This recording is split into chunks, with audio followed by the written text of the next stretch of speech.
Halo teman-teman, ketemu lagi sama aku di channel Rebian. Gimana bagian satunya? Seru kan? Penasaran kan? Yuk kita langsung aja ke bagian duanya.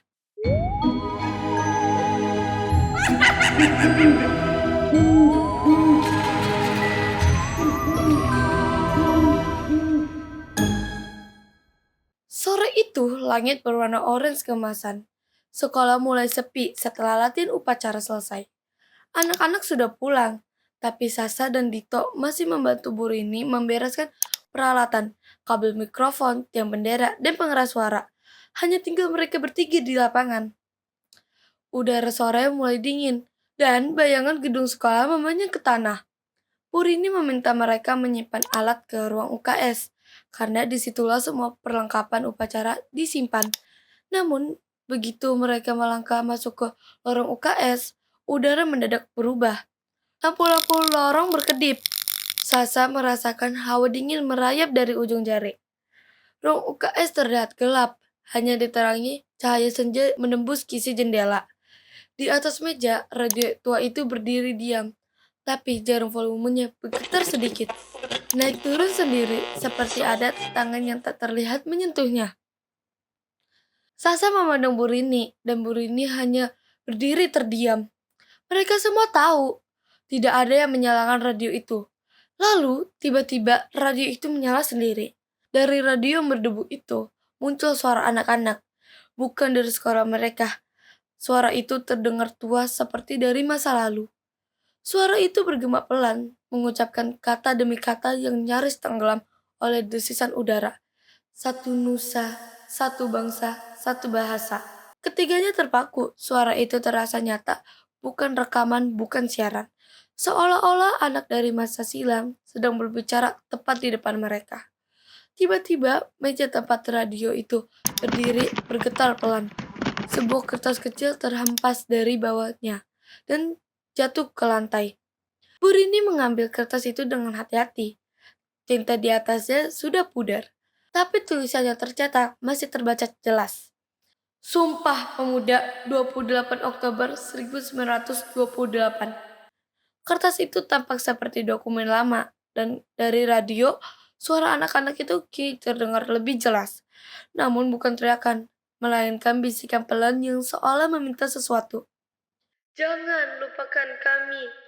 Sasa menatap radio itu dengan mata berkaca-kaca. Baru sekarang ia mengerti, radio itu tidak jahat. Ia hanya mencoba berbicara, hanya ingin didengar lagi. Sasa menatap ke arah bendera yang masih berdiri di lapangan. Dan dalam hati ia tahu, suara itu berasal dari masa ketika anak-anak seumuran mereka masih berjuang untuk menyatukan Indonesia. Dengan langkah perlahan, Sasa mendekati radio itu, menyentuh permukaan yang dingin. Dan dengan suara bergetar, ia mengucapkan janji dalam hatinya. Sasa berjanji mereka tidak akan melupakan semangat para pemuda bahwa perjuangan itu belum selesai. Dan setiap anak di masa kini harus terus menjaga semangat itu tetap hidup. Begitu niat itu terucap dalam hatinya, radio itu tiba-tiba bersinar lembut. Cahaya jingga memancar dari kisi speakernya, seperti menyala untuk terakhir kalinya. Radio itu berhenti bergetar, suara-suara dari dalamnya perlahan memudar, meninggalkan gema yang begitu tenang, seolah ucapan terima kasih dari masa lalu. Bu Rini tersenyum haru sambil memeluk dua muridnya. Ia berkata lembut bahwa sejarah memang tidak bisa bicara, kecuali lewat orang-orang yang mau mendengarkan. Sasa dan Dito hanya mengangguk pelan. Mereka menatap radio itu sekali lagi. Dan entah mengapa, di antara rasa takut yang masih tersisa, ada rasa hangat di dalam dada mereka. Bangun pemuda-pemudi, lihatlah ke depan.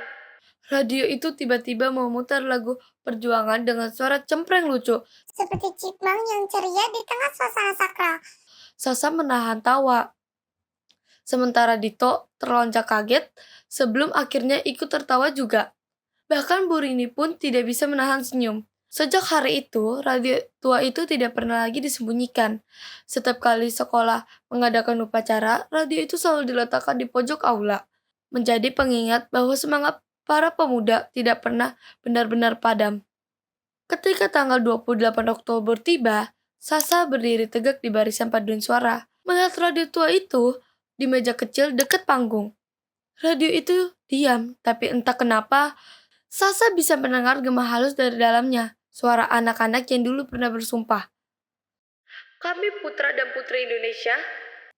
Mungkin radio itu memang tidak pernah ingin menakuti siapapun. Ia hanya ingin mengingatkan bahwa semangat perjuangan pemuda tidak boleh hilang oleh waktu. Karena setiap generasi punya tugas yang sama, menjaga suara dari masa lalu, agar tetap hidup di hati kita semua. Kadang suara dari masa lalu bukan untuk menakuti, tapi untuk mengingatkan bahwa kita berdiri hari ini karena ada yang dulu bersuara demi kita. Jangan pernah melupakan semangat perjuangan para pahlawan, baik pahlawan bangsa, orang tua, maupun guru, karena perjuangan mereka adalah suara yang tidak boleh padam. Pagi di sekolah itu terasa berbeda, udara segar, sinar matahari menyapa lembut, dan semangat para murid terasa membara.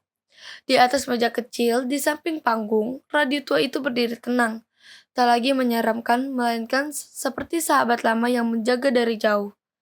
Ketika bendera merah putih naik perlahan ke langit, Sasa menatap radio itu. Dan untuk sesaat, ia mendengar suara yang sama seperti dulu.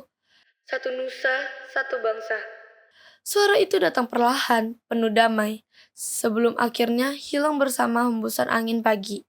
Kadang masa lalu tidak benar-benar pergi, ia hanya menunggu seseorang yang mau mendengarkan. Dan mungkin radio tua itu akhirnya tenang, karena tahu bahwa semangat perjuangan sudah berpindah ke hati anak-anak zaman sekarang. Begitulah cerita tentang radio sekolah lama. Jangan lupa ya, setiap kali mendengar lagu perjuangan, ingatlah mungkin ada suara dari masa lalu yang ikut menyanyikan bersamamu. Terima kasih sudah mendengarkan cerita ini. Kalau kamu suka, jangan lupa tekan tombol subscribe dan nyalakan loncengnya, biar kamu gak ketinggalan cerita seru lainnya minggu depan. Sampai jumpa di cerita berikutnya, dan ingat, semangat para pemuda itu tidak boleh padam. Jangan lupa subscribe, like, dan share ya. Dadah!